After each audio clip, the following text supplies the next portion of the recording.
Mama atau ibu menjadi satu sosok yang paling diidolakan, bahkan menjadi sosok paling inspiratif bagi sebagian besar perempuan dan laki-laki yang hadir dalam ruang diskusi Woman to Woman, Share to Inspire, yang diselenggarakan oleh lembaga SUU Binte Day di Padang Bulan, Kota Jayapura, Jumat 29 November 2024.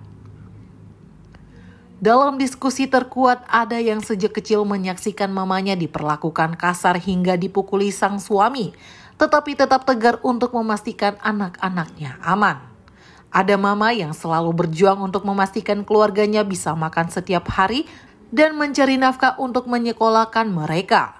Hingga mama yang menjadi tulang punggung keluarga dan guru bagi anak-anak yang ditinggalkan bapak ketika masih kecil.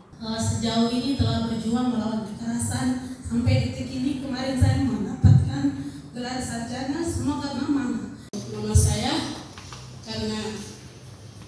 Mama saya membesarkan saya tanpa bapak sampai saya bisa sarjana. Sama mama ini saya jadikan bapak begitu. Karena waktu sakit itu sama mama dengan cerita sedikit minta maaf. Karena biasanya tuh lainnya di maminya terus waktu itu sama kecil. Baru sama bapak ini selalu pukul sama mama.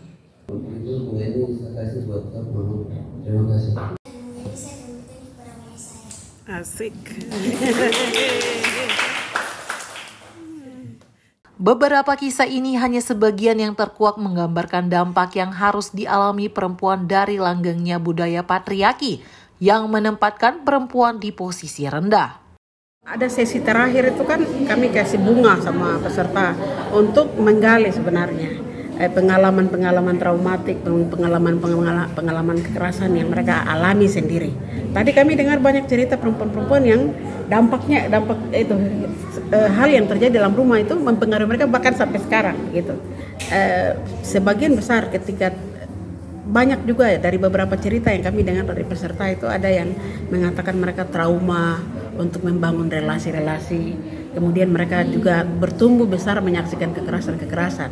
Nah, siklus kekerasan yang seperti begini sangat berdampak terhadap psikologi generasi muda.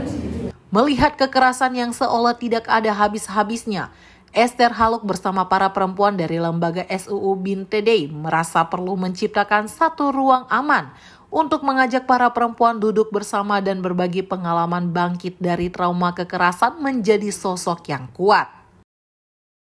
Berangkat dari tema nasional kampanye 16 Hari Anti Kekerasan Terhadap Perempuan 2024, yakni lindungi semua, penuhi hak korban, dan akhiri kekerasan terhadap perempuan. Esther berharap para perempuan, terutama korban, bisa mendapatkan kepercayaan diri dan mampu bangkit, setidaknya menjadi penolong bagi diri sendiri baru kemudian orang lain. Ya, untuk tahun ini saya pikir tanggal 29 November ini biasa perempuan-perempuan pembela HAM ya, Internasional Hari Perempuan.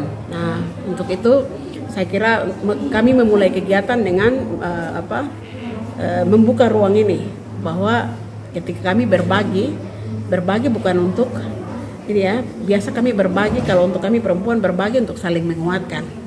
Itu sebabnya women to women, lebih kuat. Kita punya perasaan apa yang kita rasa, persoalan yang kita hadapi hampir sama. Apalagi di Papua ini kami berada dalam masyarakat dengan budaya patriarki yang kuat. Kekerasan itu setiap tahun itu meningkat, kekerasan dalam ruang privat atau kekerasan secara domestik, tapi juga kekerasan secara struktural itu sangat masif di tanah Papua seperti itu. Dan menciptakan ruang-ruang seperti begini itu bisa membantu mereka ini juga sebagai bagian dari healing process untuk kita mau masyarakat yang sehat, masyarakat yang secara mental mereka sehat. Nah, perlu ada ruang-ruang ini. Selain menciptakan ruang aman bagi perempuan, Esther mengatakan pihaknya akan melakukan beberapa kegiatan lain. Masih dalam rangka kampanye Hari Anti Kekerasan Terhadap Perempuan yang selalu dirayakan di seluruh dunia, mulai 25 November hingga berpuncak pada 10 Desember atau Hari Hak Asasi Manusia.